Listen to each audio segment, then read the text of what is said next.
Welcome to Divine and Conquer's Madam Jess presents the Spicy Book Club Hour. We are so glad you're here with us tonight. We are going to be discussing Fourth Wing, is our book of the month. Uh, my name is Madam Jess. Uh, we have with us tonight Jesus. Hello. I didn't think I was gonna go first. How's it going, everybody? I'm going with who went first, man. Stephanie. Hello. Hi. We have Vic. Hey. We have wonderful Sydney.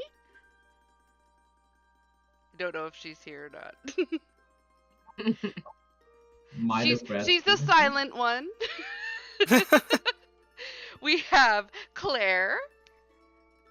Hello. We have Lee. And we are part of Divine and Conquer.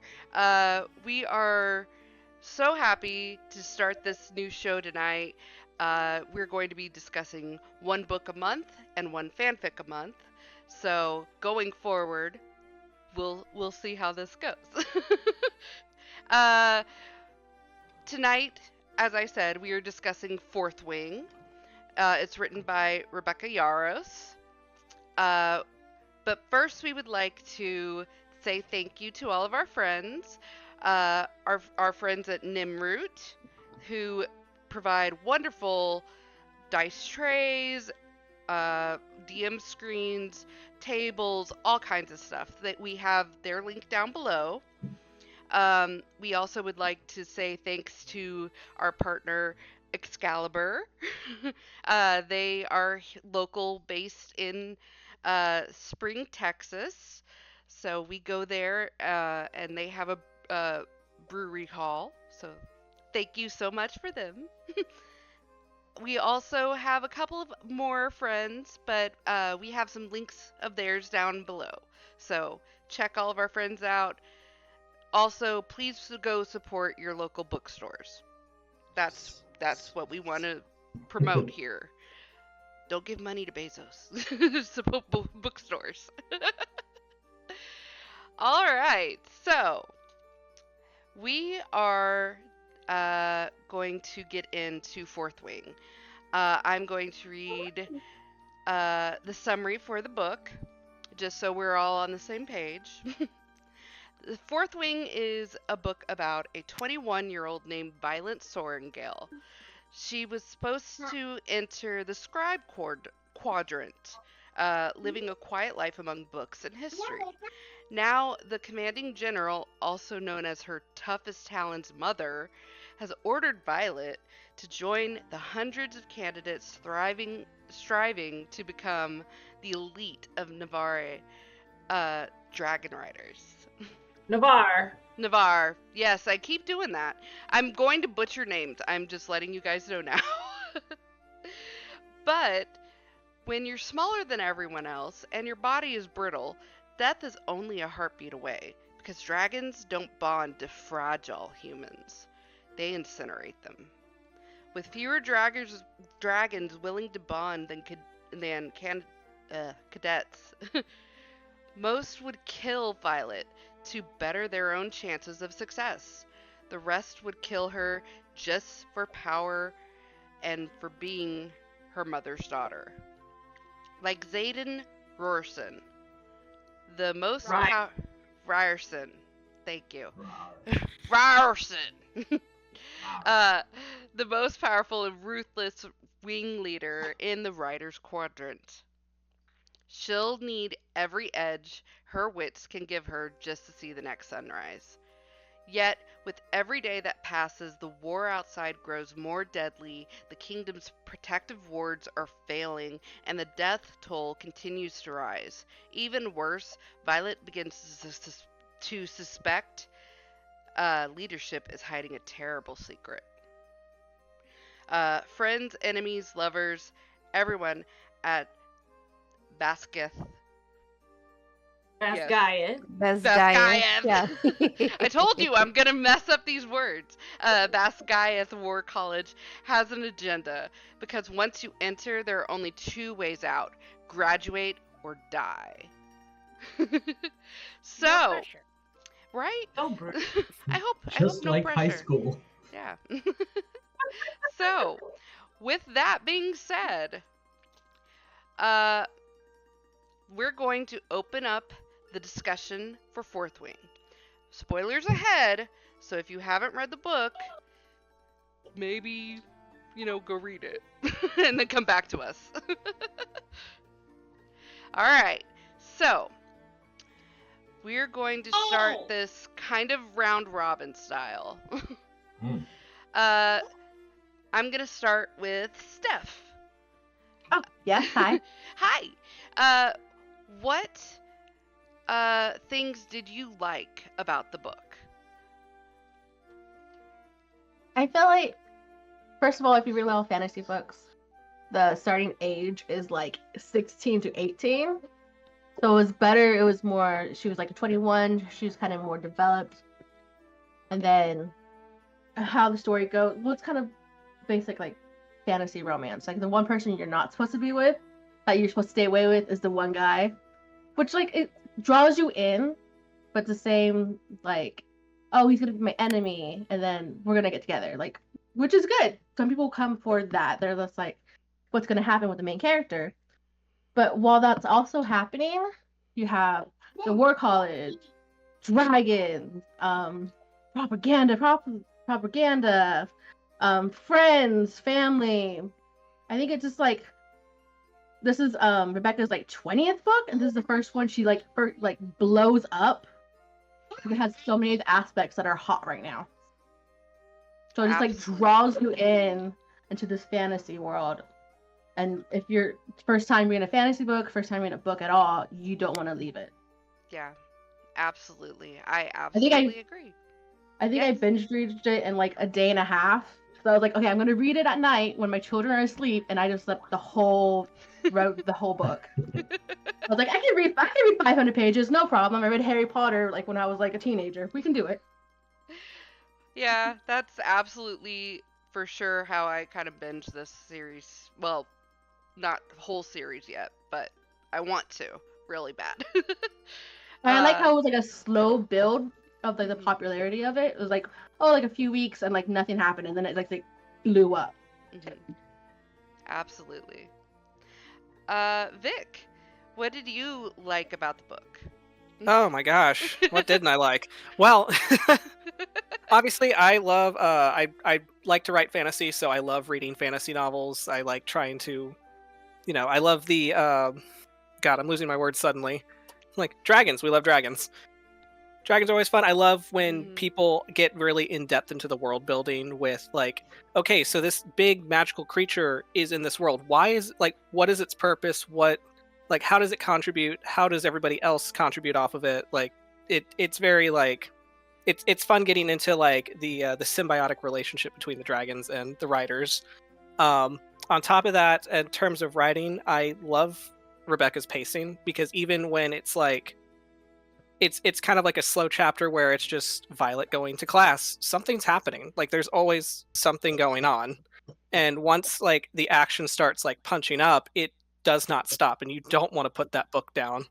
Like I'm currently reading Prince of the Sorrows by Kellen Graves, and it's a lot slower in pacing, and I'm just sitting there like, get on with it. Rebecca, I will add to that, Rebecca's callbacks are amazing. Like Yes. something Yes. ends up being important, like at some point. It's like you Definitely. didn't think about it. And you're like, whoa, that happened like chapters ago, and yeah, sure. Like callback is- it's still happening. Like as I was trying to skim through Fourth Wing after finishing like Onyx Storm, which we won't get into, but after finishing that, going back to Fourth Wing and like reading through it, I'm picking up all the details of oh, I see how that's going to be relevant later. Absolutely. She Absolutely. leaves like little breadcrumbs everywhere, and it's like, oh, it's a misprint, and then like She's 2 books later, it's like, oh, it's a purpose. that woman's playing It's 40 not chess. different, y'all. She know what she doing. Mm-hmm. I love when you can find a storyteller who can leave these little, as you said, breadcrumbs, and just kind of, you don't think they're that important, and then later you find out, oh my gosh, this actually makes a huge difference later.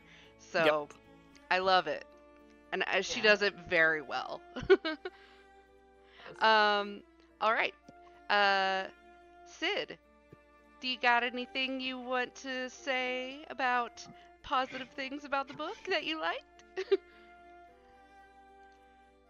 You're muted, Sid. I couldn't hear you. Sorry. I'm on team pacing. I'm a person who will DNF a book if it's a slog. I can't do it. The attention goblins demand their due, and I can't do it. I think what else I really liked about it was that I found it engaging, and like the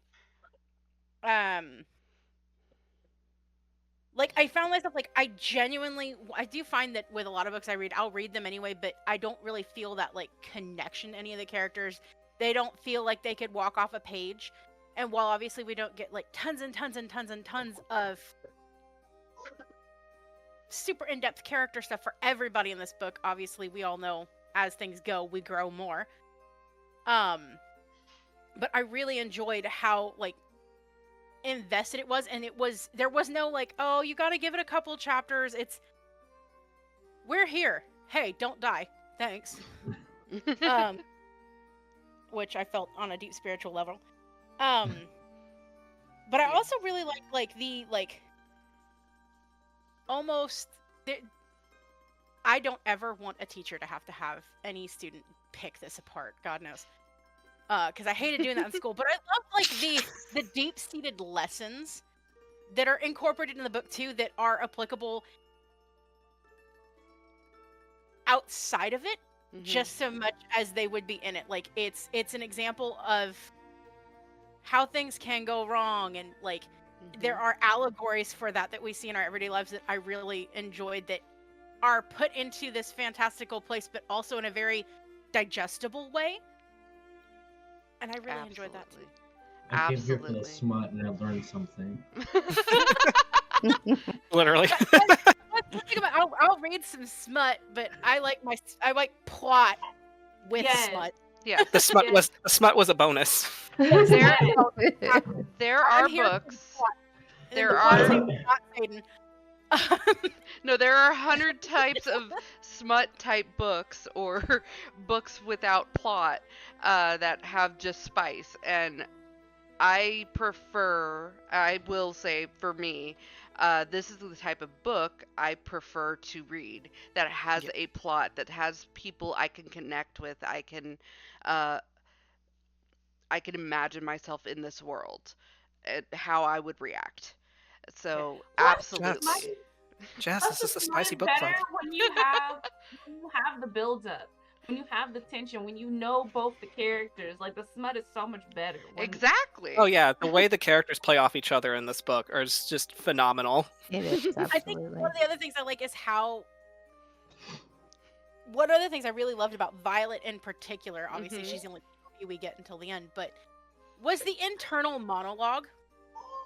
Like man, this guy is awful. He's so evil. His dad was this horrible person. Like, the beginning narrative of this is like, but why is he kind of hot, though? Yeah. And then in her brain, she's like, no. No. I love how kind of self-aware she is. It's at all times. Absolutely true, because you're like, I have that conversation in my head a lot. Same. Lee, would you like to tell us what you thought about the book and what you liked about it? Sure. Yeah, well, I just agree with everyone, 100%. I am a lover of all fantasy books, and if they have spice, like that too, definitely interested. So I think this definitely hit all those notes. Definitely anything with the dragon, anything with some kind of mythical beast, see? Love it. It's amazing. And I think that the time and attention that Rebecca Yarros spent on describing the dragons and how they think and how they feel and their structure with their, group or their family, if you will. I think that was really appreciated by me because I don't want just, a beast that just does things and, has no build up and explanation. They're just, a beast that exists to kill things. That's not at all what we get. And I feel like I really appreciate that a lot. And then additionally, the part that I found really engaging about this female main character here, that Violet brings in a element of chronic pain. Yeah. So there's this whole like undercurrent running through, like you had mentioned in the beginning at the top, that she can break and she breaks frequently. And so she's got this kind of, again, internal monologue of how she deals with her pain and how it has shaped her life and her choices. And then when she has these big build-up moments and becomes a badass, which I don't feel like is a total spoiler because you feel like that's where it's going. Yeah. You cheer for her that much more, which I really, really appreciated because I feel it's very relatable. So I liked it. Absolutely. For me, this book has all of the things I love, including dragons. And the better part about it is you actually get to hear their inner monologue and how they talk. And I freaking love grumpy animals. I don't know what it is. Grumpy We all animals make own me them. so like, yay. I for sure agree though her struggle with pain is very relatable, and as someone who does struggle with chronic pain, it made me feel very seen, and I could relate so much more to Violet because of what she goes through multiple times, frequently, painfully in this book. And seeing her grow with that absolutely is something that just was, it was touching, to be honest, because I was like, dang, she got through like oh my gosh, like how many times did she hurt herself or somebody else hurt her? Like she talked about her shoulder sublugating and stuff like that, and Yeah, I was gonna say, even at like the beginning of the book, right before she goes into the quadrant, her sister Mira's like, no, she's too weak to do this. And her mom's like, out of all my children, she deals with pain, but she deals with more pain before 12 p.m. than you do in a week. Like, if any of my kids can handle this, it's her. And that's, I think, ends up being her strength, is that she can handle and manage that pain, whereas other people would let it debilitate them in a battle, right? She can be like, all right, I'm gonna lock this in a box and let's keep going. Yeah, absolutely. It's something that I really do appreciate, and I thank you for bringing that up, Lee, 'cause that is a very awesome point to her. I personally also just love how the characters feel real. Whereas you get some books where you're like, okay, that was a really stupid decision, or I can maybe understand what they were thinking there, but it doesn't feel 100% relatable. This feels relatable to me. All of the characters, all of their choices, for the most part, feel relatable. And I'm like, okay. All right. Yeah, I would like to add into that. As a writer, there's always that wall that you sometimes hit when you're writing out a scene and you have like, a couple characters going on, and you have to try very hard to, make sure what you have going on with your main character. Your side characters aren't just standing T-posing in a corner, like waiting for an action. Whereas with Rebecca, there's like it's a moving world, like everyone's doing something. There's always like something going on, and it just feels a little bit more lived in, and I love that. Absolutely. All right, so let's go on to what we didn't like so much about this book. You didn't get to hey, I didn't get to say what I liked. So, didn't? Oh, I'm so sorry. I did. Claire, please tell us. Jess. I'm bad host already. Claire, please tell us what you loved about this book. I've been waiting because nobody's brought this up. Okay. I think what I like the most about the book, and I guess it builds on how the characters feel real, is that it's a diverse cast of people, right? So Yes. spoiler alert, Xaden Ryerson is not a white man. He is brown. He Yes. is some sort of brown guy, Yes. either Indian or Latin or some. Sorry, dinner's here. That was the Also- perfect timing. Right. So, but I love that about the characters, right? Like even like Jasenia is signs, right? And so my friend was reading the book too, and she said, "Well, that's just the language of the scribe quadrant." No. Spoiler alert, it's Nope. not. Jasenia is deaf, like she cannot speak, and so I think just building that in and being able to like be with them as they're speaking to Jasenia, or one of the characters is flirting with Jasenia, you know, to try and date her and stuff like that. I just like that, those things, how diverse the characters are. But even going back to like Violet being in chronic pain, she's almost maybe disabled, like borderline disabled, Yeah. but she overcomes it to like be this badass character. So I love that she fits in that diversity in ways that we don't expect. Yeah. Agreed. Absolutely. I 100% love how diverse the entire character population is. You can very clearly tell, like, okay, they're saying that Ryerson was part of help me out. Arendelle? Thank you. Arendelle? See, also I do have to say that may be it's part of my love for the book, because Rebecca Yarros used a lot of these names and places from the Gaelic language. So you think you look at a name or something and you're like, how do I say that? I But listened to the audiobook and then I had to watch somebody pronounce everything in Gaelic, and I was like, "Oh, it's all wrong." The whole Yep. audiobook is Yeah. It's like it's all in Gaelic, Tough but language. it's still mispronounced, and yes. that's fun. yeah, exactly. It's amazing. So I love that. It made things a lot more. I honestly kind of think it's more personal for each person, because they might say the name a different way. So they know this person as, instead of Zayden, maybe they know it as Zayden or something. I don't know. So I'm like, Xanax. okay, Xanax. Exactly. It's gonna be Zaddy at the end of the day. Yeah, there we go. There we go. With an X. Oh my gosh, I absolutely love this. So yes, now we will start to go into our gripes or dislikes. So, let's see. Yes, Steph, do you want to start us off with anything? I'm not like I dislike this or dislike that. I'm just here for like the vibes of it. Absolutely. I dislike it's a cliffhanger, Mhm. but that's inevitable in most books. Yeah. I just like that the characters I like are always the ones that go through the most trauma, are like unalive, but that happens. It's called growth.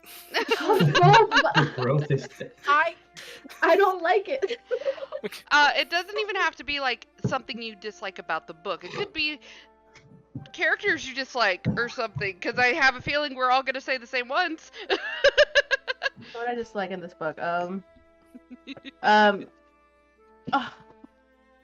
he's grown so much. Okay, everyone, I feel like, has to go through the person that they don't like in one book, and then they learn to love later on. But Yep. I did not like Dane as first. It had. I hate that first. I still hate Dame. I don't want to. I'll say like book 3 stuff if I keep going. But Yeah, I know. I feel like to try to censor myself. I'm more than halfway through book 3, and he still ain't got no redeeming qualities. I still hate that dude.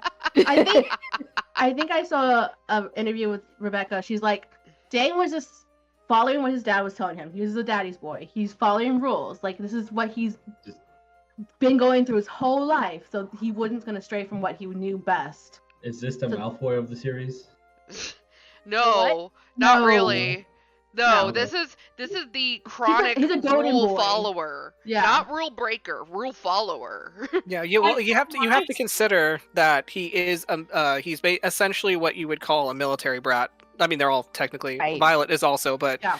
like to the 9th degree, at least for Dane, he is raised in a military mindset. His Mhm. father in this book is what is he? He's a A colonel. general, Yes. colonel, yeah. He's the Colonel. general's aide, yeah. Canonically, also the only person there who has a headboard. I forgot about that. If that's anybody's, like, you're gonna judge people for not having headboards. Apparently, he's the kind of person who has a headboard and makes his bed every day. I mean, I feel And like they all that's should a if they're. grown-up 22-year-old. Should and do two different Yeah. things. That's a military thing too, right? With like Yeah, the that's a military. They corners should and, be like, making the- their beds. The should- structure. Bounces a quarter off of it. Yeah, that's right.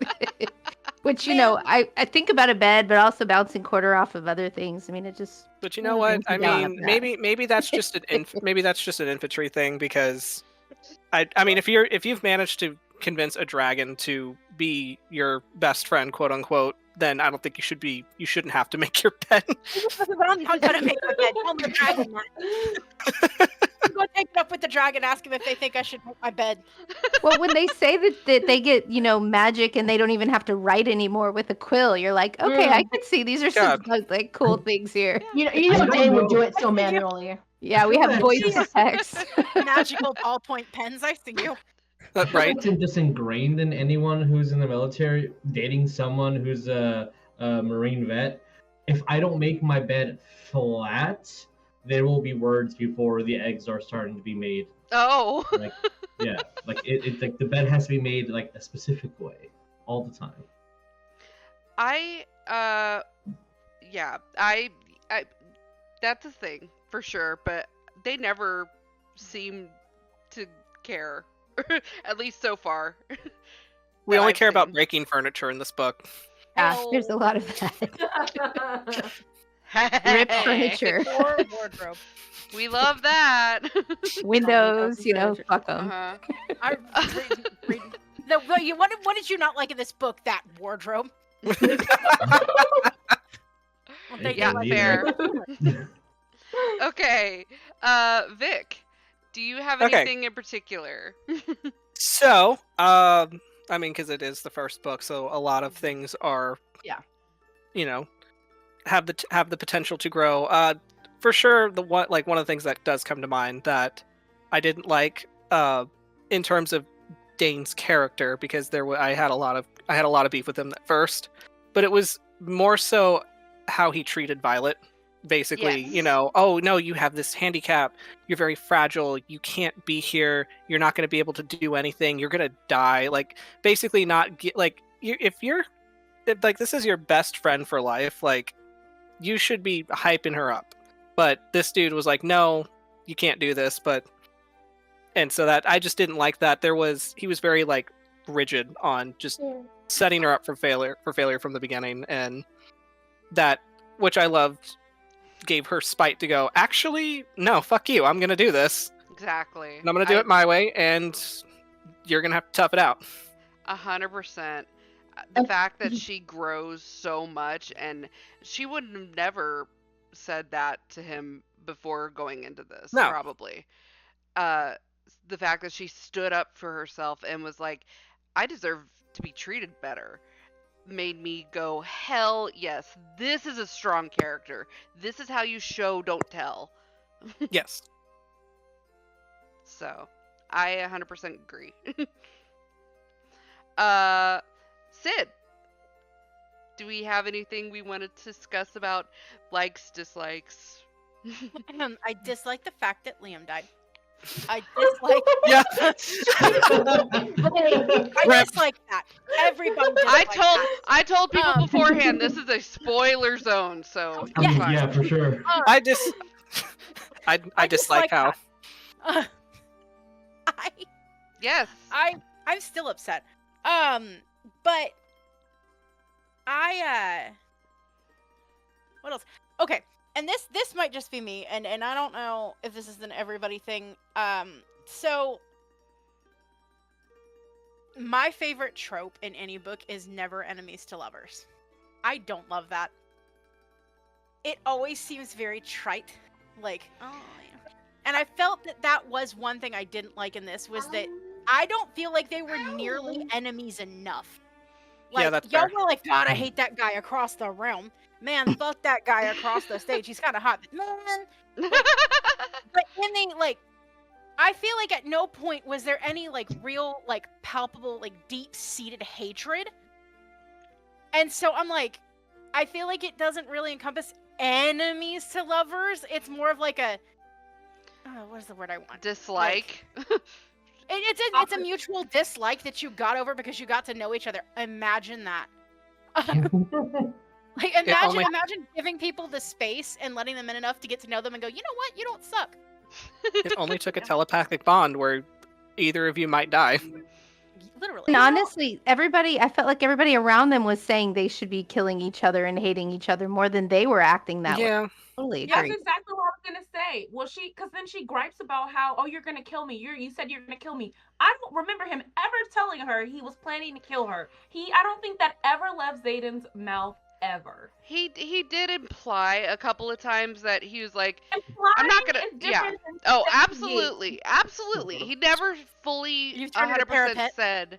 Yeah, I'm going to Dane parapet said real it. quick. I want to make sure. Yeah. Dane was think trying to was make just that kind of shit like- happen. I feel like at Parapet, he was just, like, burning a hole in the back of her Yeah, head he was the just whole time. glaring a lot.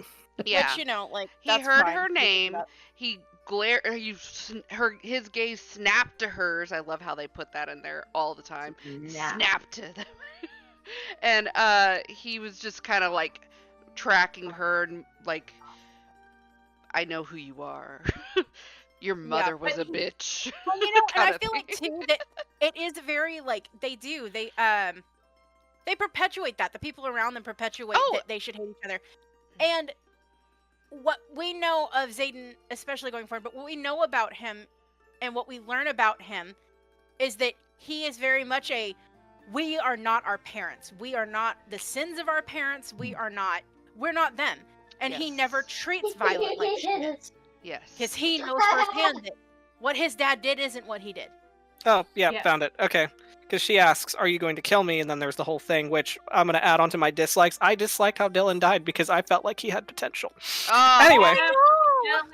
But he was a sap. He went in there. His brain wasn't in it. His brain No. He was wasn't in good it. from the start. He was doing it for true love. He had to die. Yeah, that's true. Anyway, but beyond, like, all that happens, and then Xaden's response is, why would I waste my energy killing you when the parapet will do it for me? And so that's all he said. Yeah. But it's not saying he was gonna kill her. No, he didn't. No, he didn't say that. He's like, I don't want it. He basically was like, why am I going to waste the time doing that? Well, within No. the first half of the book, most of the time, when she fully asks him, "Are you gonna kill me?" He's like, maybe." Basically. I felt like that. but I feel like he that's- did that to be coy. Yeah, I feel like he does that a lot of the time just to kind of keep her on her toes. I It's don't very honestly Judge feel Pirate like he Robert. would ever do it. Yeah. So. Good night, Wesley. I'll most likely kill you in the morning. Yeah, Yeah. exactly. Exactly. Oh, I agree. What a reference. Thank you for that. Claire, do you have dislikes? No. Okay. No, I mean my was like was the fact that they perpetuate the idea that Xaden's gonna kill her, and he's like, Mhm. probably not. Or Dane. I fucking hate Dane. I don't Fair. know. Use my language. I know people got kids in the background. Sorry. No, Um, you're good. Okay, cool. But like, I never have gotten over it, and I'm third book in, and I thought he was such a dick. Like, again, to Vic's point, he didn't have to be a dick. If you were being somebody's friend, you Yeah. help them. You help them to stay alive. You don't say, "Let's get out of here," when he knows it's not a fucking option. It's not an Mhm. option to leave. So help her figure out what to do. But no, he ain't helping. Instead, he over here telling her what she can't do, and then Xaden's over here helping her get stronger and and figure out how to fight people. And then yeah, he's such a dipshit. Anyway, Yeah, he got real butthurt on that, where he's just like, oh, Yeah. why are you doing all this? I'm trying to help you. And it's like, no, actually, Zayden's the one helping me. That's why I Yeah. slept with him. Why don't you like me anymore? Well, Well, actually, like, okay, guy who makes me feel inferior, like I can't do anything. Guy who's like, get your ass off the floor. Yeah. rub some Yeah. dirt Get, in it. Yeah. you can do this. Get up. Get it together. You got Well, this. and You're he's gonna doing it- survive this. he's doing it half the time in a tank top or no shirt on. So yeah, he's Right. like, yes, Yeah. Daddy. And You want and it's like, and I can completely set aside that it began as completely self-serving, because eventually it got to be organic, and I loved that. Mhm. He was like, okay, now maybe I do like this one, even if like I am involuntarily tied to her forever. But like, hey, Yeah. Lee, dislikes. Gripes. I think my gripe or my dislike is the fact that I feel like and honestly, I don't write, so I'm just saying this from a very uninformed perspective. But I feel like they always lean into the whole emotionally unavailable parent that gives you all the source of conflict, and there's just that stream running through more than this book, but I'm not giving too much away, I think. So it's it's good. I think it's relatable and real, but I don't know. I But feel I don't always like reading that because maybe it feels a little triggering. I So was maybe about that's to say, just a I'm like, as personal. someone with an emotionally Yeah. unavailable parent, Yeah, I'm just like, why do I have to read this? I want to get to the rest of it. Just get out of it. But like, I feel like you need Mama Sorengale to, I don't know, like her being emotionally unavailable. I can't say what I want to say, but it's on purpose. It's on purpose. She did it for a reason. I And know. Even Mama Sorengale had her reasons. That's all I say. That's all I I mean, say. Yeah, looking at it from the perspective of just reading the first book, I mean, Right, you could that's what I say. basically you can No, yeah you can grab onto the idea. I mean, she is in a general position. She cracked a lot of eggs to get there. Yeah. So Yeah. Oh yeah. Yep, and she can't show favoritism. And I she mean- did to her other two children. So She sure No. did. No, she didn't. We'll crack those eggs later. yes. and honestly, we don't ever get to hear.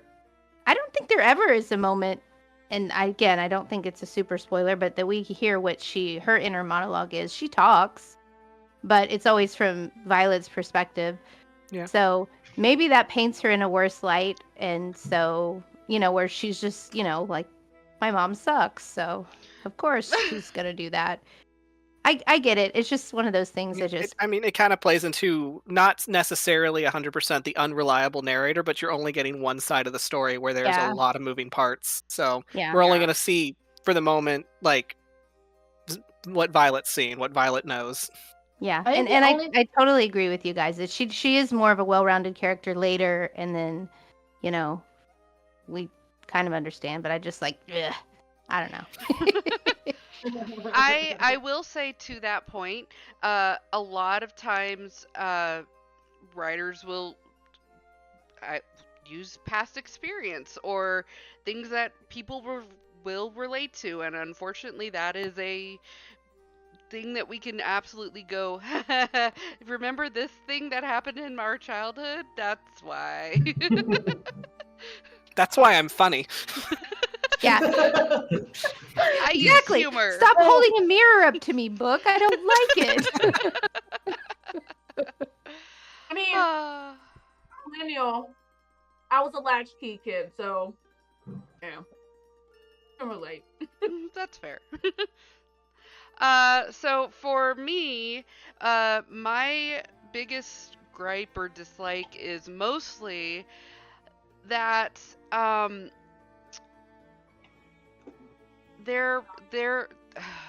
there's so much little moments that I can just grab and nibble up, and I'm just like, oh my god, this was so good, this was so good. But when it gets to the slow burn elements, I'm like, I need more. I need more of that. I need a little bit more spice. Because let me tell you, when it finally does happen in the book, when the spice finally happens, it's great. It's fantastic. I'm happy with it. It felt very much like this is the first book of the series, so this is going to be the slow burn start of it. I thought for sure they would have said something along the lines of like Violet was testing the waters with some of her fellow cadets or something. She did not. She was like, I am set. I know what I want. Why would they get killed? Why would it? Yeah, you don't want to get killed fucking somebody. That's true. That's true. When they fuck you, they go, bitch, die. No. I feel like that's also that's another like read the other books and you don't make more sense kind of thing. Yeah. But also like I guess it's one of those like from the perspective of like I loved the slow burn in that because I remember reading it the first time like, oh my god, kiss. Uh-huh. God. But they I don't know. I love slow burns. I'm a huge fan of them. I started off my spicy book reading with like the historical romance novels, and they are all about slow burns until it gets to like one or two spicy parts, and that's about it. Which I'm like, cool, I could do that.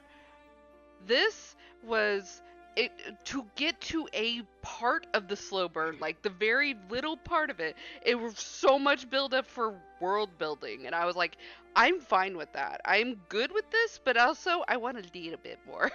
just lead a bit, because I'm a spice hound. I'd find my train of thought for that, and it was that slow burn, yes, but wait. The reason we're not testing waters, that's where it is. Mm-hmm. I felt that was very much with the, like, she is surviving right now. We're not living, we're not thriving, we're surviving. And she's like, I do not have the time. Yeah. And that's a real feeling. And with all of the other stuff that was going on, her emotional and physical betrayal with Dane and just all of these things that were happening, I get it. I'm not saying it's a very little gripe, but I was just like, I want more. I think because if I'm remembering correctly, sorry, like twice in that book she was like jumped while in her bedroom. So yes, no, safe. Once, okay, yeah, it was once. There was another, yeah, okay.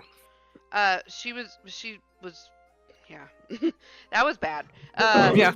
And then we started getting into the slow burn, and I was like, hell yes. That was more like if you touch her, you die. Uh-huh. Mm-hmm. That's when I'm like, yee.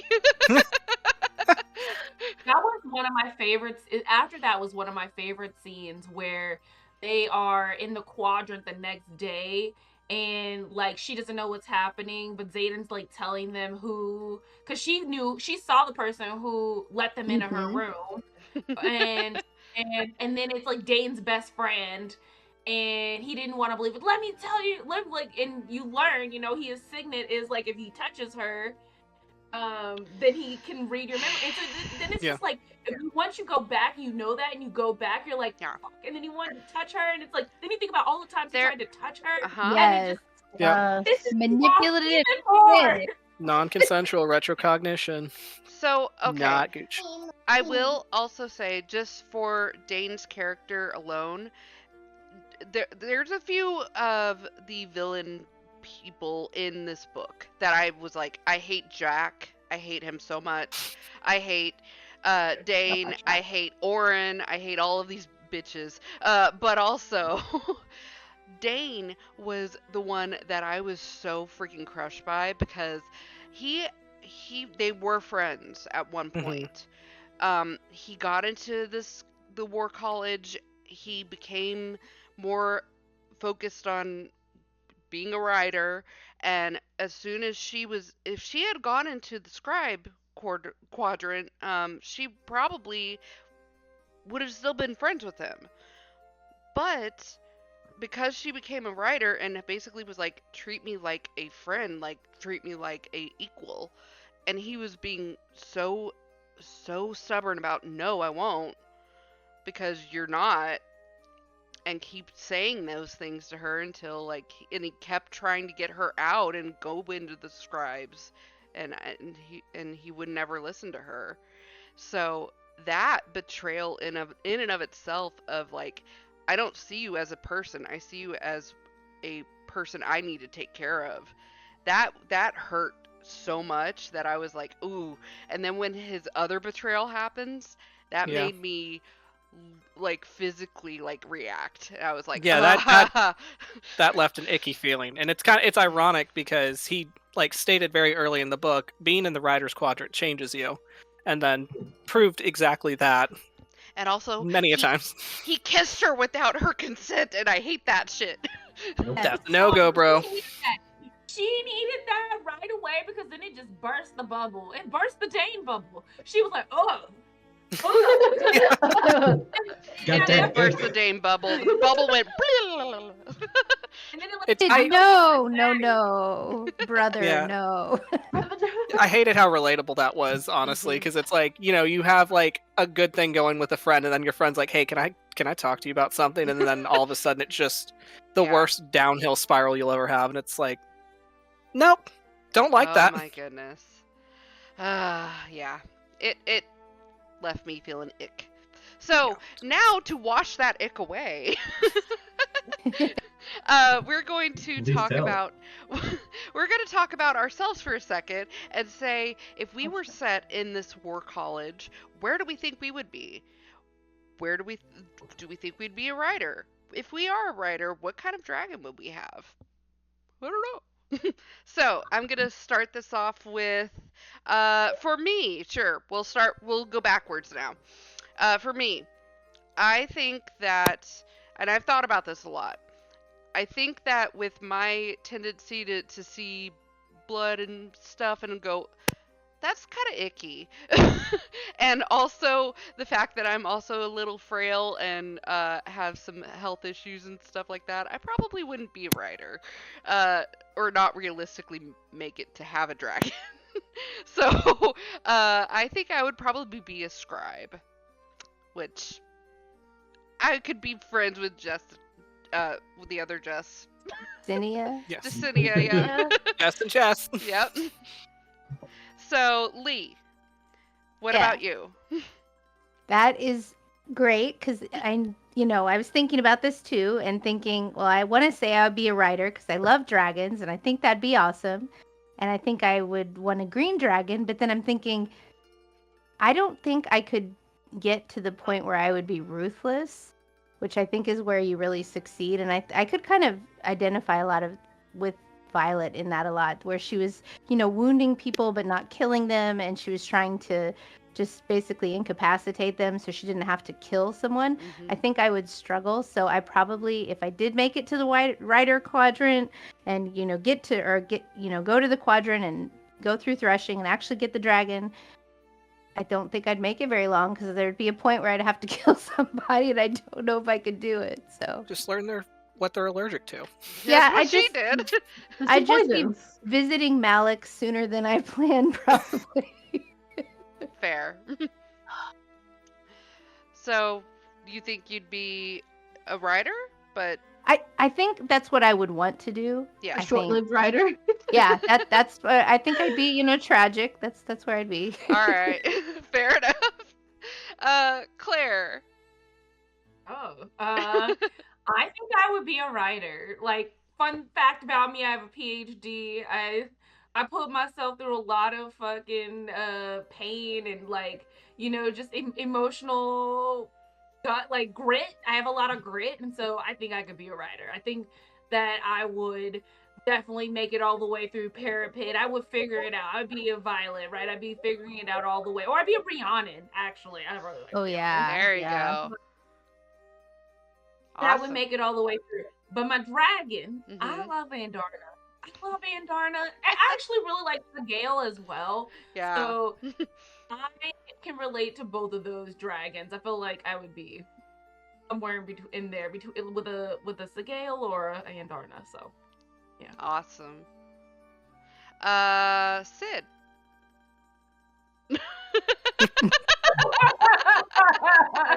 That makes me nuts. Tuck in your chair. I do that at work too. I'm like, oh my god.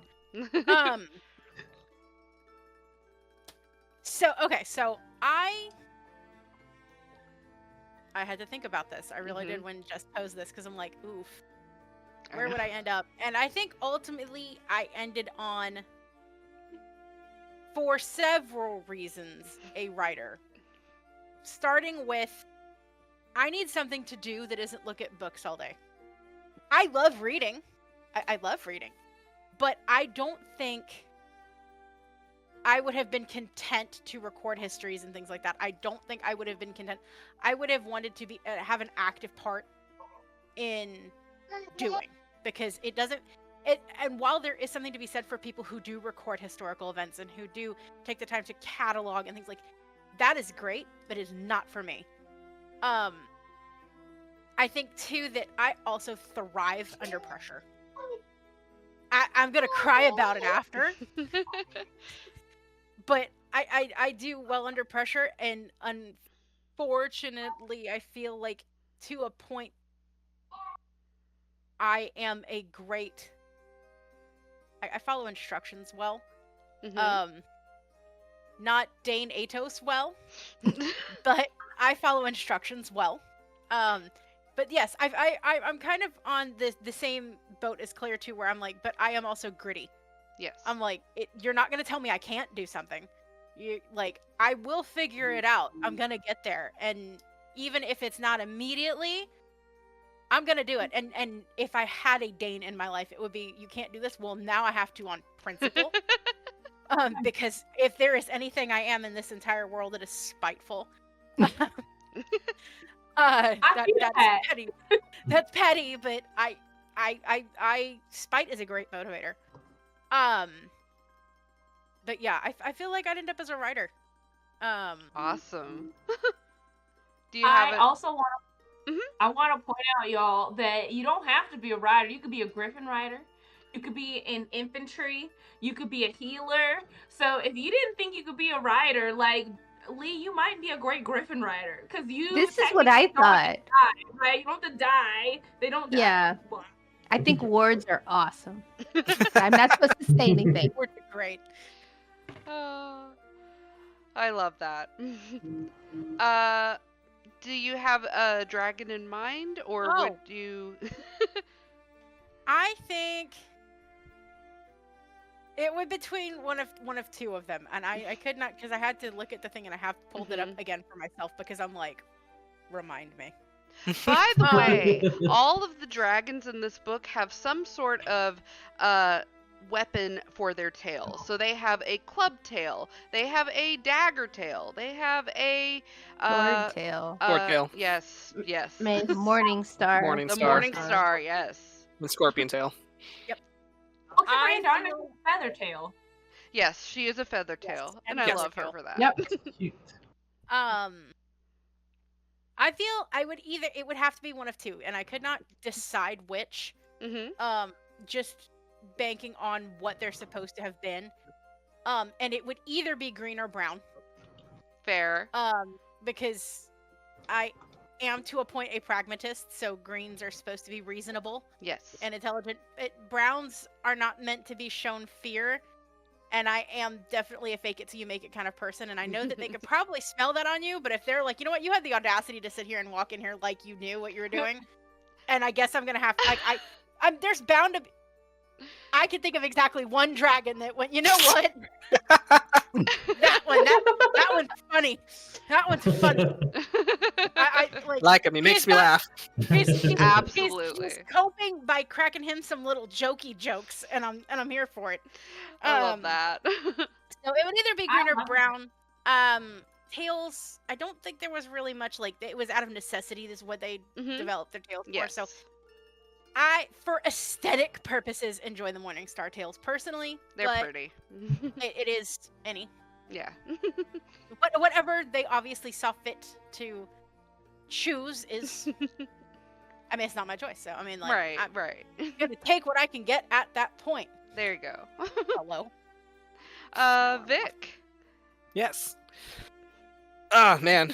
Because Claire made a good point about, like, we can all choose different quadrants, but I'm like, listening to everybody talk, I'm like, I feel like it's like I would like to be a writer because I fought very hard to be the person I am in this hellscape of a society. So, but also, fun fact about me, I used to work in a very intense kitchen, and so kind of like being under that I wouldn't say military-esque kind of style, but being stuck in the chaos, having to get creative in basically matching like crisis for crisis, like with whatever's going on for the day. I've learned to adapt to that. So I feel like, you know, a writer would kind of, like, I don't want to say a good fit, but it's one of those people that if I have to do it, I will. And I'm gonna complain the whole time, but I'm gonna do it. So we're gonna do it. That's okay. And that's okay. And that would just be, especially if I have a parent that's like, "Hey, you're getting across that parapet. You're gonna be a writer. I don't care what else is going on. You're doing that." And it's like, I don't wanna. I'm gonna now. I gotta do it now. So. Fair. And then with Sydney following based on spite because people are saying I can't do it, then be like, well, I'm gonna do it now. Yep, Absolutely. Well, yeah. It's like I might have slight problems with authority, but that's just me. I can fake that until it's time to go to the tavern. For dragon, I'm gonna say orange because orange is unpredictable, and that's something I don't like. That's like I fair. don't. I like to be like I like to have my routines. I like things as they are, as they should be, and to add a little bit of unpredictability to me, that absolutely would throw everything into a fan for me. So it'd be an orange, because I also have a dog that acts very much like an orange dragon. So I'm like, yes, that you stress me out, and I know you, and you know that you do. Absolutely. For tail, I'm gonna say. Because when I like to play fantasy games, I like to pick the bonky bonk weapons. It's probably going to be a club tail. Nice. I love that. Steph. Yeah. I'm thinking if I wasn't gonna be a medic, because like they're kind of like helpful and they just kind of like just go everywhere and do whatever. I took out scribe for, I think, reasons that like Claire said like I'm okay with like reading stuff but not like actually like transcribing or like reading the history and geology and everything like very military like I don't want to be on the sidelines. I either want to like read something fantasy or just read for pleasure, not like actually write, okay, at this time this happened, these people were here, they were arguing about this, we were here for several hours. Like that's just like so like mind numbing. Yeah. But Can be. yeah. Also, I think you don't want to be the government's propaganda, like you part of the propaganda wing, like. yeah, like, oh, I know this happened, but I'm only supposed to write about what happened here. Only focus on this matter and not anything that's not supposed to be public record. See, I'd be killed outright if I went into the scribes, because I'd be like, "That's not what you said yesterday." Then I'm taking out back. So yeah, you okay. can't have emotion as a scribe either. They can't smile. It's like, come on. As a person who has not read the book, that's why I was like, if I was put in this position, I think I was going to say scribe, because you have to give voice to the voiceless, but it sounds like no, I would just get shot. So. Oh, or you could be like Jacinia, who's playing it smart. Yeah. I think that when I said I would be a scribe, I honestly was thinking I would possibly try to figure out a way to help the resistance, and get them the correct information. But don't erase history. Be smart about it, but also be like, no, I'm absolutely going along with what you're saying. No, I'm not. So yeah, I I don't- agree with you, Steph.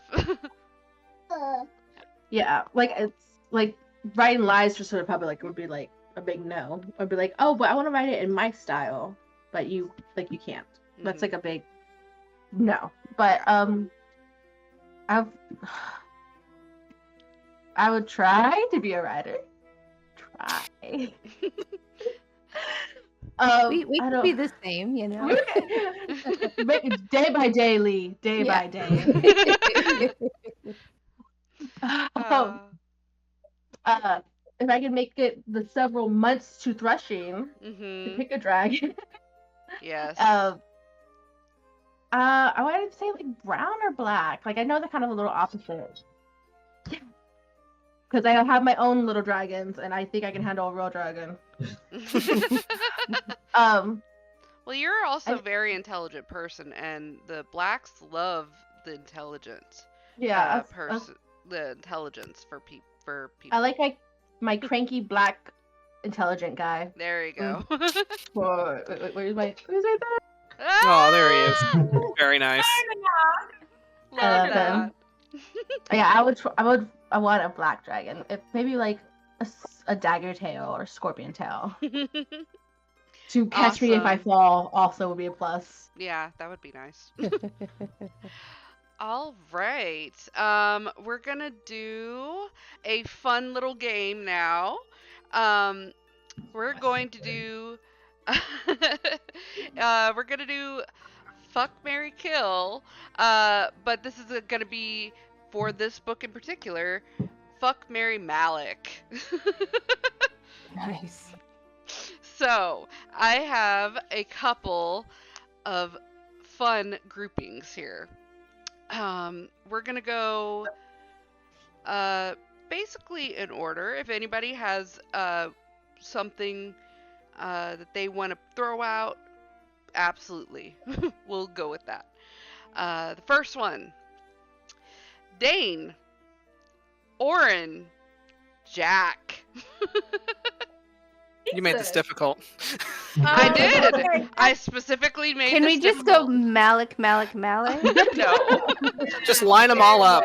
Jamali. So None of that. no, none of the. Well, yeah, that's the point. You want to say none of them, but you have to. One to have boink time, one to marry, and one to send to Malik. All right, I'll take this Oh. one. These All are all right. terrible options. So, obviously, we're commending Jack's soul to Malik. We're commending you to Okay, Malik. but he might be a good lay. Crazy. Oh, like the hate.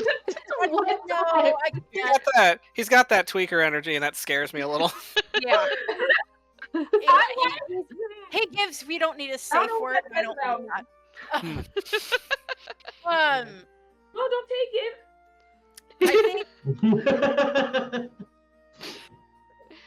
So safe option here, as the pragmatist I am, would be to marry Dane. Only because at least you know he'll be loyal to a fault. Like, he's gonna do right by you because that's like his whole thing. He's predictable. Yes, he's predictable. He is the safe option. And then Orin is like, you can, like. he's got hurry that up. crazy energy.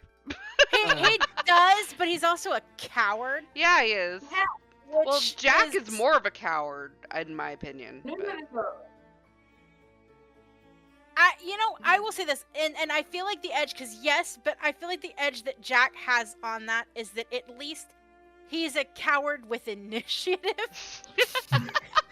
At least he's a coward, gotten it. and he's still gonna try to do whatever, and he at least still cuts that intimidating character. Whereas Orin, it's like, bro, like you're giving ankle biting energy. It's giving like it's giving follower. It's giving we're gonna Omega verse this. It's giving Omega energy. It's giving like it's bad. Yeah. So- You're not. You're a follower. You're not the one calling the shots. You're not, Mr. Big Bad. It makes you feel good to be mean to people, but like at the end of the day, like You are Yep. forgettable, and therefore, like, a one-night stand would be forgettable. Ooh, that's a harsh insult. You're forgettable. Mhm. Damn. That's fair. Does anybody Dragon have? didn't even want him. Down. You break things down so well. I enjoy your breakdown analysis. Do too. Here's Does the anybody have PowerPoint. ones they want to throw out that are slightly different for that one, for that grouping? I mean, I just kind of want to line them up and push them in the fire, but you know. That's, I mean, if we could, we would, but But by I the mean, I'd rule of the probably- game, yeah. I'd probably fuck Jack just because I'm a masochist. So Just one time. I'm okay. I'm good with you with that. Just one time. All right, that's fair. The true enemies to lovers. Oh my god. Oh. So, as much as I hate Dean and his cowardliness and his, you know, ridiculous, rigid rules, I feel like he might be a good lay though, because you could like kind of tell him do these things, and I bet you he would stick. I feel like he might be okay though. I'm thinking I might be feel- persuaded. I feel like he maybe. might try to top, but if you just yell at him enough, he'll break. Yeah. I was gonna categorize them as a. Can it be having sex with no touching so he can't know my secrets? You know. He might be into that. Like through a blanket? Kind of How do you I'm like, how do you There's- sex with no touching? Bro, There's ways. the idea that he could touch you with a different part of himself that is not his hand and be like, I can get the memories from you. Oh my god. It doesn't specify No. that it has to be his hands. Okay. That's It's I don't think it's banished to the cuck chair. That's a way to put that. Oh man. Wow. What were you gonna say, Jesus? No, I was thinking of a power dom. That might be what you're looking for. I feel like He's Dave a power. needs to touch He's me. I wouldn't even say power. He's a sub. He gives sub energy. I'm just. But I feel like he can use the touching power to his dom, to like, you know, he can see what's in your head, and he's like, I he see knows this what you shit. want, right? He can give, you know, he can like be like, I need you to do. He can like he can use it to his advantage and make it hot. He's gonna spank it out of you. He. I don't think he would have the creativity to do that though. But that leans into what one of y'all said. Like he Yeah. likes to be told what to do. Nah. So I would tell him what to do, give him some structure.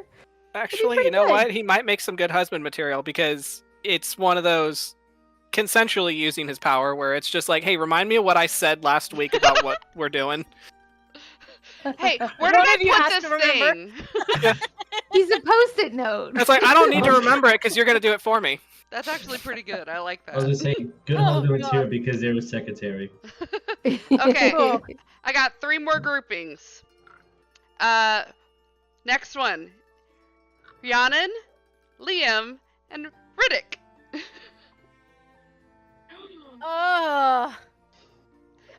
I'm good. I don't want to kill any of them. I know. Can we just all three at once? Just in a room?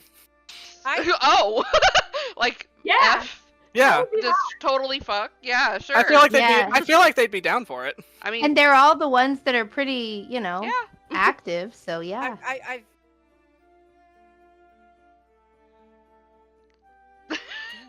Yeah, I know what you're gonna say. It'd be the best orgy you've ever had. I have to keep Riddick no matter what, because that is my like dreamboat there. Mm-hmm. I have a feeling I know what you're about to say. I mean, there is such a thing as death by snoo snoo. So Mm. Look, Riddick is bringing snacks to the event. I Okay, didn't but, say like, how they okay. would die or be sent to Oh. Malik, so you know. If we're talking about this post book, then it's not really doing it a service if I commend Liam to I Malik. knew you were gonna do that. That's kind of yeah. That's fair. Foregone. He's already dead. is that cheating? Is that cheating? It's actually- it's not. They described him as such a beautiful specimen, though. Seriously. I loved when Rebecca was like he had to die because he couldn't grow. Yeah. He was He's already, already- a perfect character. yeah. Therefore, He's all already could he do already was arced. die. He's had it. And I was like, man, that hurts my feelings, Rebecca. I know. It makes You're it so honestly right. makes it honestly makes sense. Like when It you're did. making characters, because you're like, oh yeah, I'm gonna have to kill this character. They have no growth potential. You gotta go. Mm. All right. Yep. I don't know. I'm like, okay, if Liam's already gone, I'm like, honestly, it's whatever with the other two. I feel like I'm gonna end up marry Riddick, fuck Rhiannon, but if it was the other way around, I feel like I'd be happy with that too. Yeah. I'm winning. That's fair. Marry Rhiannon, just invite Riddick over like every Saturday for like a threesome. Three. Yeah. yeah. Three-way. Yeah, we're go. Rhiannon is more All right. of Polycule. Hmm. Polycule. Why choose? Okay. So imagine you're a dragon for this one. All right, got it. Done. D&D. Read this book. Taryn, Sigale, Andrea, and Darna. And Darna's a child. We And can't Darna's do- No. Yes. Okay. Yes, you're right. But yeah. Okay. So She's. I mean, regardless, like her energy is baby. So It's yeah. not my vibe.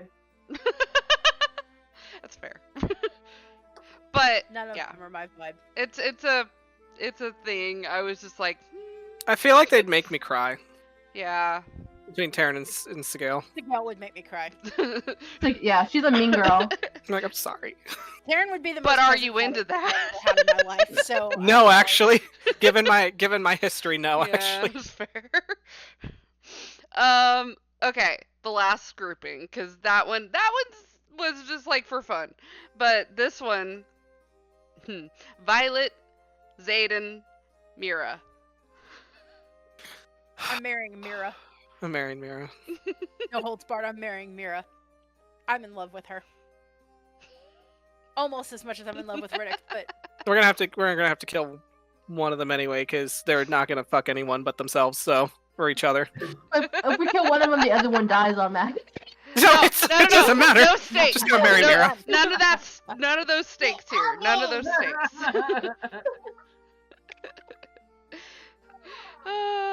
But yeah, I feel like I'd Mira's kill Zayden. Mira's Violet's sister. She's amazing. We all love her. She's awesome. Fantastic. I like her character so much. Alrighty, seeing as we are close to time, what would we say our general rating for this book is? Plot, characters, just general bookness. What do we like? I'm gonna start with Steph. I'm not a very picky person at all. I read just to like read. So like every book I read is like, if I read it completely and I like it and I keep reading the series, automatic 5. 5, 5, 5. 5. All right. So we like maybe the least I would go is like 4.5, but like 4.5, 5. I'm gonna give it a 5. For Steph. Vic. Okay. I've read a lot of. I like Dragon Riders as a genre as a whole. So like I've read like the Aragon, the Inheritance trilogy. Like, why do I keep losing my words every time? I say I'm a writer, but then I lose how words. Anyway, Yeah, it's all good. That is how I- that works. love fantasy, love like Dragon Rider genre. I love everything about that. It took a little bit for me to get used to, I guess, like their speaking tone because it felt a little more modernized.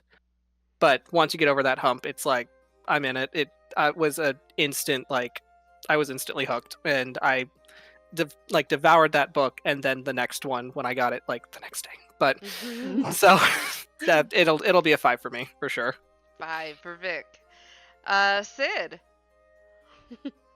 I feel like overall it was a 5 for me. I think the reason for that though was that books that we have obviously not discussed this is the first round of this, but that I feel like every grand once in a while I find a series of books that is just like my new like this is it. This is my whole personality. And then I spend many, many, many more books chasing the high that I got from reading other books. And I feel like this was the book after having read, honestly, I was on a Sarah J. Maas binge, and then I read like bunches of other books, and like none of it was doing it. None of it was right. Like I was like I was chasing a really good book, and nothing had come close to it. And then yes, I free fell into Fourth Wing, and I was like, oh my god, this was it. This is what this right here is what I needed. This is the high I have been chasing. Yeah. And it was great.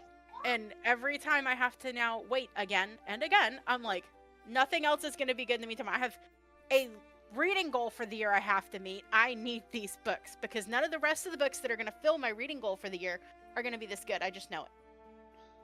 I know it. I hope they're better, but they're not going to be. I love that. All right, so we got another 5. Now. So cute. Claire, what would you rate this book 1 to 5? I relate to Sid so much. Like, after I read Fourth Wing, I had a massive hangover. That's what I call it. I call it a hangover. And I had read ACOTAR before I read it, and so I definitely was like, I need something else. And a bunch of the books I read in between, I DNF'd. Like, I just, like, I can't.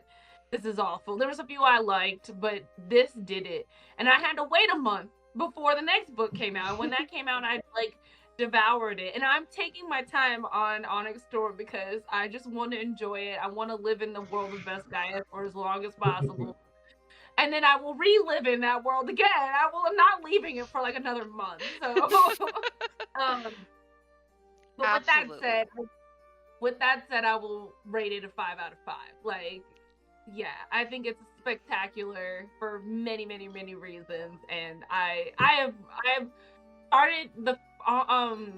started Fourth Wing again for the 3rd time this morning. Like, just for this, but like the fact that I like the audiobook I can like listen to and devour multiple times, and then I would probably go back and also read the books. Like, it's just Yes. Rare. I love that. Lee, what would you rate it? Oh, it's definitely a 5 for me. I think a little bit like Steph, like I like reading. I find it hard to be super critical of books. Like, even trying to think of the things I disliked, I'm like, I don't know. But honestly, I feel like if it's a book that I come back to and I keep thinking about, even if I'm not reading it, I haven't been reading it for a while, kind of like everybody was saying, just comparing others to it and being like, it wasn't as good. But I feel like there's so much meat and like thought-provoking type of things that Violet's saying in her monologues, and all of these different things. They make me think about relationships and how people relate to each other and how they deal with trauma and all kinds of stuff, and I just keep coming back to it mentally. So if it's something like that just keeps being engaging, like it kind of changes me a little, definitely a 5. Absolutely. And I'm also going to rate it a 5 out of 5 stars because it was all of the things I want in a book. It had slow burn for the spice stuff. It had spice in it. It was very good spice too. It had characters I could connect with and I really enjoyed getting to know. It had so many just juicy morsels. Like, I was just reading and I couldn't stop. I didn't want to put this down. I wanted to just keep reading and be in this world.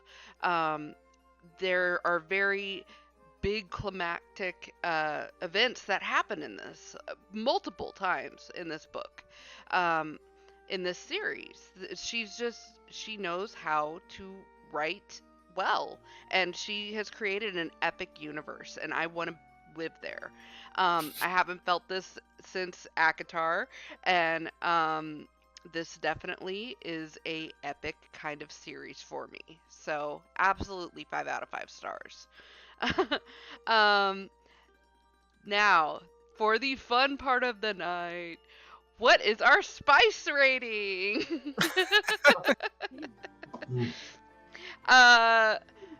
Let's start with Steph. I'm a connoisseur of different spices. I have no prejudice towards any race, gender, monster, not monster. Yeah. So this is very low, like 2, a very low 2 for me. To Spass. Like it has like a chapter or two, and then it's good. Like what happens leading up to it, what happens after it, perfect. But in retrospect to what else I've read, it's a 2. Yeah. A good 2, a classy 2, a respectful 2. I agree. A 2, that's a 5, but like it's still a 2. I agree. Vic. Yeah, I'm gonna. Well, actually, I'm gonna bump it to a 3 for me. Trespass. It's a nice classy 2. Because you have like a little bit of spice coming in. It works for the pacing. Like it all built up at the right moment. It had like it happened at good portions. But I'm bumping it up to a 3 because they also included the dragons. And, in a book about dragon riders, knowing that the dragons are also having spice is very excellent. Like Yes. a good detail to have. And it affects the writers And as it well. affected, yes. And it's like, oh shit. You're Yeah, super horny. Gotcha. to explain it to Jesus. Yeah, to explain it to Jesus. It's like, so you have a mental leak with your dragons, right? Mhm, yeah. You Yeah. failed your wisdom save while your dragon was getting it on with his lady. And so now you are feeling what your dragon feels. And Yep. you're sitting in the middle of the night, Inappropriate and times, you're like, too, "Man, is you anybody else hot?" Is it getting hot in here? Like I'm just doing my taxes, but God, it is God, why is hot? Why do I hear buzzing? What? I had something so inappropriate. Oh, I'm so not gonna say that. Remind me to tell you this, Victor. Okay. Awesome. Sid, what would you like to rate the Spass? I'm with Vic. It's a 3 because dragon spice. It was also not like super spicy. Yeah, you get like that sprinkling in with lots of really good tension buildup. Which I mean, like I love a drawn out. Give me a reason to sit there and like kick my feet. Like, oh my god. Like, I want it. Yeah, like make me sit there and kick my feet. Have me sitting at my desk at work where I listen to audiobooks. If you know me from work, no, you don't. And sitting at my desk with my headphones in, like, oh my god, beat red, and they're like, oh, you're good, and I'm like, oh, yeah, I'm fine. God, like, but like sitting there, and then yes, like, oh, they broke the wardrobe. Excuse me.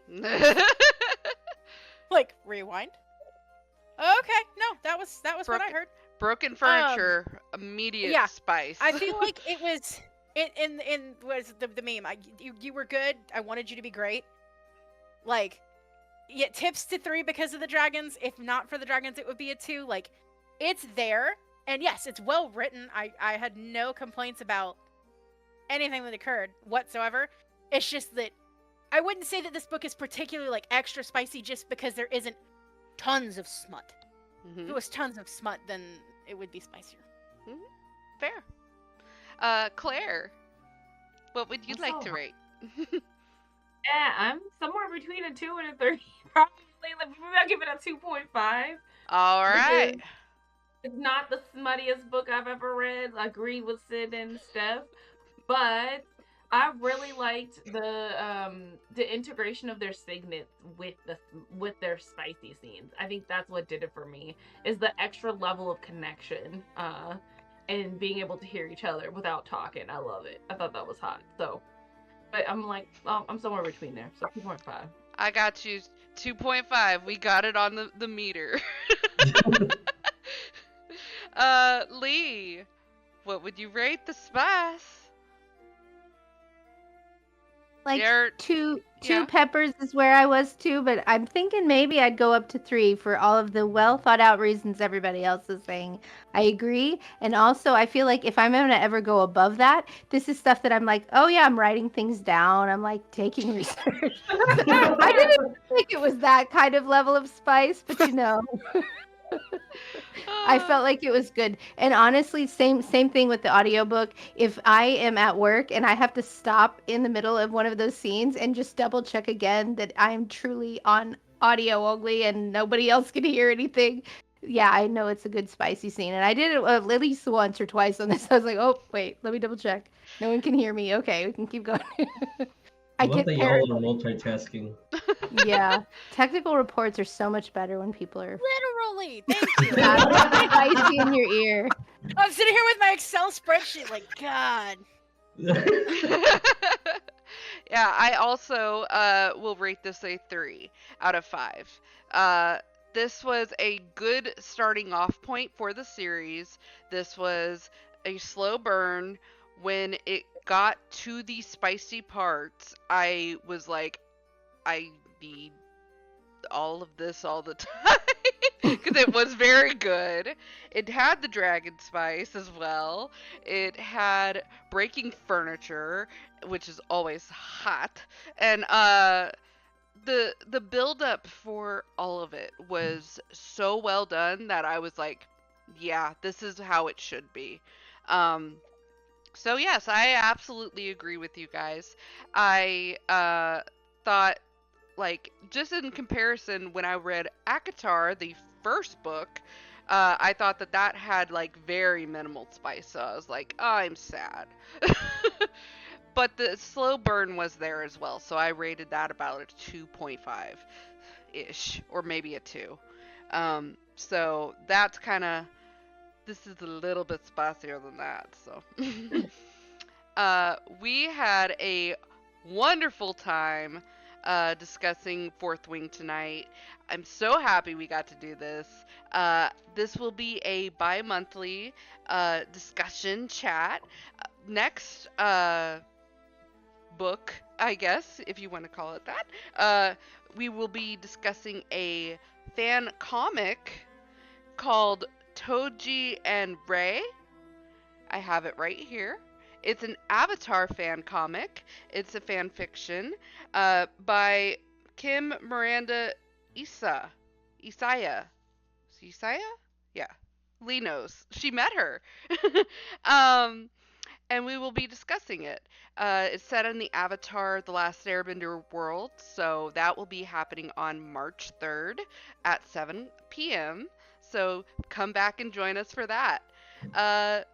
Thank you guys so much for joining us tonight, and please, please, please be kind to yourself and to others. Have a wonderful night. Bye. Bye. Bye.